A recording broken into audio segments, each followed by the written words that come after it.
Well, glad to have you back. The Minister of Finance and Coordinating Minister of the Economy, Mr. Wale Edu, has said that the reforms introduced by President Bola Tinubu's administration have effectively dismantled the dollar black market and boosted the federal government's revenue to 6.9 trillion naira between January and April 2025. The figure represents a 40% increase compared to the 5.2 trillion naira recorded during the same period in 2024.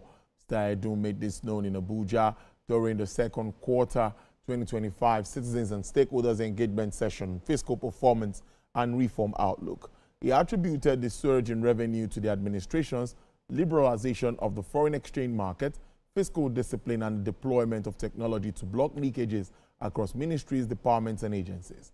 According to him, these reforms have restored credibility to Nigeria's financial system, provided a more predictable environment for investors, and eliminated productive economic incentives. Well, let's make sense of this development. My guest is Dr. Ayodeji. He is the Managing Director, Chief Business Officer, Optimus by AfriInvest. Thank you so much. Again, it's good to have you live in the studio. It's great to be here. Good afternoon. Yes. I read through this yesterday and I said, this looks good on paper, looking at the figures. 6.9 trillion as against 5.2 trillion naira. First, let me understand what you think is really responsible for this positive. So I think the first thing we need to note is that the comparison is based on last year, quarter on quarter. So yes, it's a year-on-year data, which Q1 2024 compared to Q1 2025. So the first thing we will look at is that what was the exchange rate last year and what's the current exchange rate?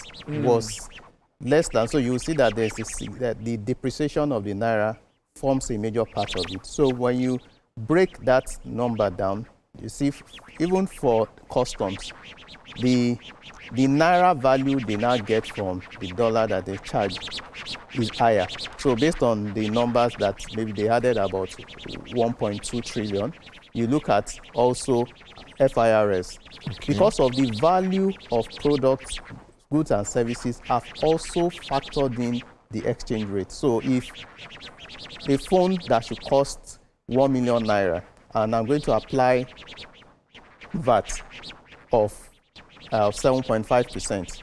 That same phone can be 2 million naira, and I'm still applying that 7.5%. So you see that even from government revenue would have also doubled because the value of those products have also reflected the depreciation of the naira. So if you disaggregate it, if you look at the numbers in dollar terms, it will be lower. But since we spend in naira, so that depreciation is one of the major reasons for that. Yes, I agree. For technology plays a lot of a bigger role in terms of blocking leakages, and you are able to at least centralize the revenue. So you are able to also see it through a dashboard and see that revenue is coming in. So that has improved efficiency, and that is also very positive. But by and large, the major contributor to that decline, to the improvement rather, that we are seeing in the revenue numbers is as a result of the depreciation of the naira. Because on a quarter-on-quarter basis, when you compare last year Q1 2025 and this year, last year Q1 2024 rather, and this year Q1, you would, when you factor in exchange rates, that would also show in that number. All right, let's take a break now, and when we come back, we'll continue this conversation. Don't go away. All right, they're glad to have you back now. We're discussing issues around revenue booster from the federal government angle, as said by the Minister of Finance, and I have Dr. Ayodeji in the studio. So you were trying to make us understand earlier, before we went on that break, that issues around the disparity between the foreign exchange spaces. What could be basically responsible for this? Yeah, so if you look at the exchange rates around Q1 2024. And what we have now? Yes, so it's around between that 700 before the major depreciation of the naira. So that is also responsible because we are looking at the revenue in naira terms. If we look at it in dollar terms, it's actually lower. But because government also spend more in naira, so what they've done is also correct. But if you know, when you disaggregate a number, you want to know why the jump. So from, I was saying then that even from the FIRS angle, the value of product have also increased. So if I'm going to charge VAT, value added tax, on a product or services, because that value have increased, the same item, the same quantity, there's the tendency that I will get higher Naira revenue on that. But so, by and large, when you break down the numbers, why it is impressive that the number has improved on a year-on-year basis compared to Q1 2024. The dollar, the main reason for that is the depreciation of the Naira. Some other reasons that, like the minister have said, can be traceable to, yes, technology will help in terms of aggregation of the revenue, the collection, which will reduce leakages. That efficiency has improved. But by and large, it can be traced more. If I look at those numbers, can be traced more to the depreciation of the Naira. Remit is talking about, he talked about transparency, openness in revenue collections, and that's what was all of the things you've spoken about. Now, what about being able to block the financial leakages? That's also something that the minister talked about. I don't know how that also comes to you. Yes, you know, it's technology would have also, it also still boils down to technology to help with that. When you are able to, when you pay, so in terms of the collection mechanism, that has improved. When you look at ministry, so that would reduce leakages. In addition to that, if you recall, even before the this current era of the what I say unification of the exchange rate, there's what we call subsidy removal. It also plays another role, because there's what we call the FX subsidies, that you give subsidy at a cheaper rate. Now that has been unified, which reduces the arbitrage or speculation that we see around the FX. That has helped. Fuel subsidies, you know, that what we call under recovery, or that NMPC used to subsidize. So the revenue, the FX revenue also coming to the CBN or coming from NMPC has also improved. So these are positive moves. And I know what our viewers will now be asking is, how has it impacted me? True. So it's good that revenue has grown by 40%, but how have we benefited from it? Because when you check the budget numbers in terms of actual revenue, what we benefit more from as Nigerians is the capex part, which is the capital expenditure. And looking at the numbers, most times we spend less for capital expenditure. I've not seen the numbers as for this year, but when you look at it, we spend less on capital expenditure. That is what we ease in terms of the inefficiencies that we're seeing. You spoke with the earlier guest about how Dangote is trying to bring in CNG trucks. He's trying to work on the inefficiencies. You know, if it's 2 naira or 3 naira per liter, that the inefficiency of transporting those items to the consumer will cost, it may have the ability to reduce that amount, which would impact on the disposable income of Nigerians. So those are we need to spend more on capex. Yes, we may not have the revenue, but it is creating that enabling environment that we see private sector willing to come into the government space to provide infrastructure that will ease transportation, would ease a lot of the cost we spend. You know, we always talk about the cost of moving things from the north to the south is significant. How can we tackle that? If we take that alone, that would have positive impact on food inflation, and it would improve disposable income, and we'll have more to spend for other things. So there's a chain, and that has the impact that has to also be focused on.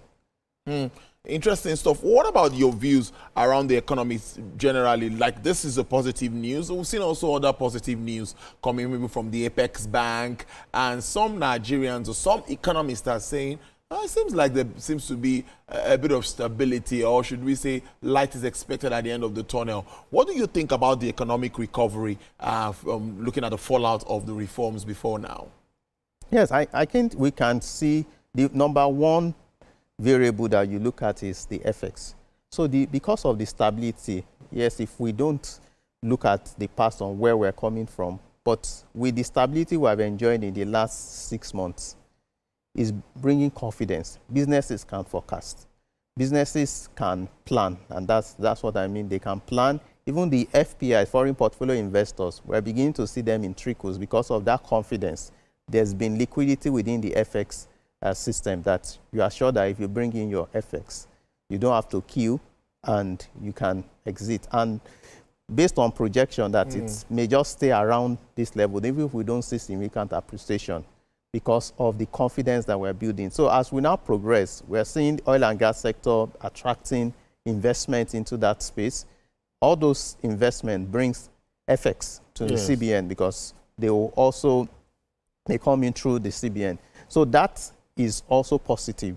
And by the time we begin to see from the fixed income being added back to the JP Morgan index, some of those things would boost confidence. So based on current numbers, to boost confidence, but how will it impact on small and medium scale businesses?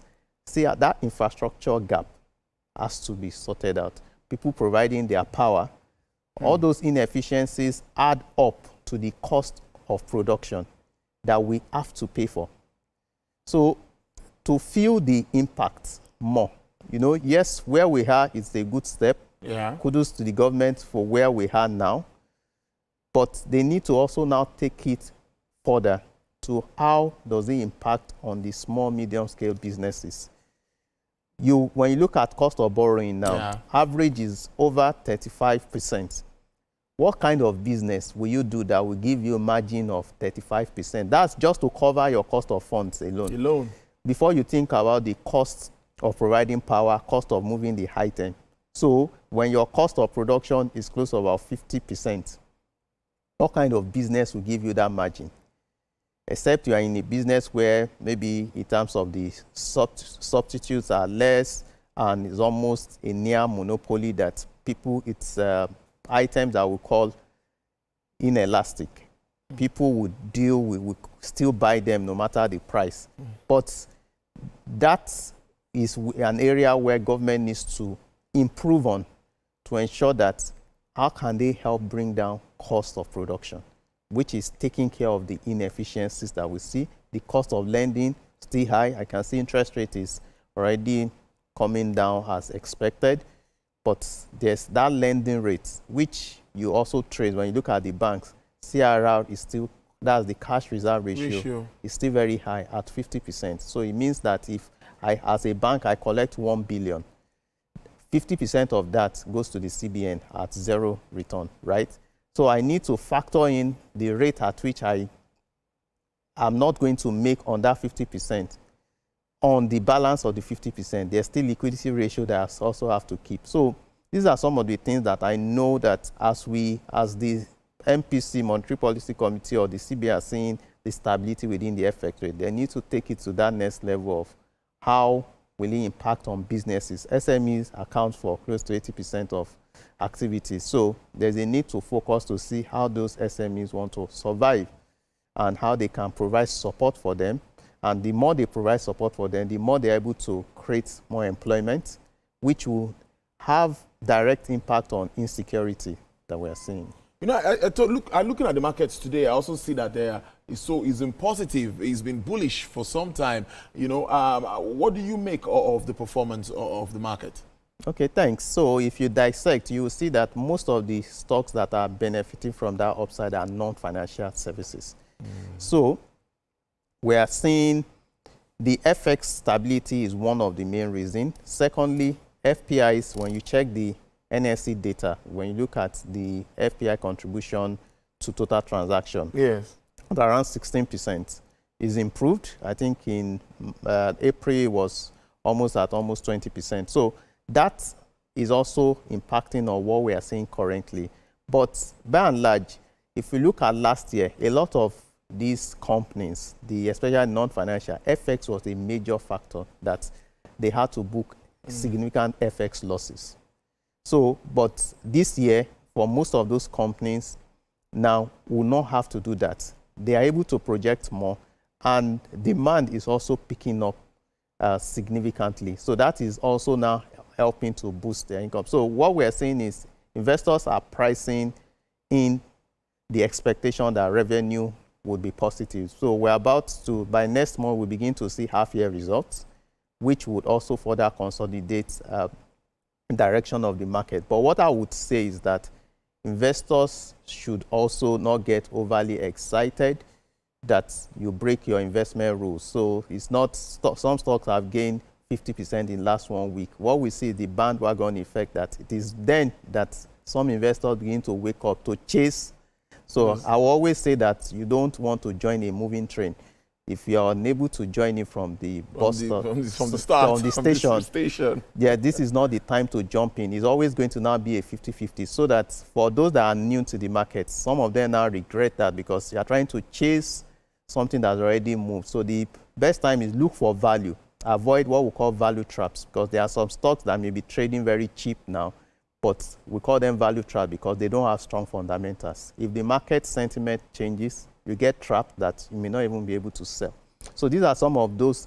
Talk to experts when you want to invest, and don't get carried away with the excitement. It's positive for us within the broker community, enjoying this sentiment, and we're seeing that stocks that have fundamentals, investors are beginning to look at them. But there seems to be that level of that confidence in the market. What do you also make of Yes, that? there's confidence in the market. One of the major factor that may further drive the bullish sentiment is interest rate beginning to wind down. You know, they have negative correlation. So as we see that downward trend in the interest rate, we'll see positive return in the market. And investors are positioning. Some of these stocks have been beaten down significantly given their experiences last year because of the FX, but now beginning to see a resuscitation of their businesses, the support, and most of them are driven by fundamentals. So, but investors should do their research well and ensure that they don't just buy because they see that prices are going up, so you don't get trapped. At the end of the day. Yes. Lamos, thank you so much, and thanks for your understanding of all of the challenges we had today. I've been speaking to Mr. Ayodeji, who is the Managing Director, Chief Business Officer, Optimus by Afri Invest there, dissecting economic issues and, of course, issues around the market performance for today. Specifically, I see that the likes of Dangote Sugar, Kumo Oil, are on the gainers list today. Ella Lakes, Champion Breweries. And on the other side, Dar Communications, Prestige, IMG, and any particular one of this that you like to talk about? Dangote Sugar, Kumo Oil, that's in the agricultural space, right? Yes, so we've seen that bullish sentiment within the agriculture. So you see Presco, Kumo Oil, even Ella Lakes that is upcoming is also now enjoying that positive sentiment. They are into oil palm, so there's been demand for their products. People are paying front load, are paying ahead of even getting those products because it's easier because of the exchange rate rather than importing them. If you can get them within the country, reduces your cost. Yeah, so of course. That is really helping, and that some of these companies, they are unable to even meet up with demand. So I would say they've been printing money in the past few years. So that sentiment is actually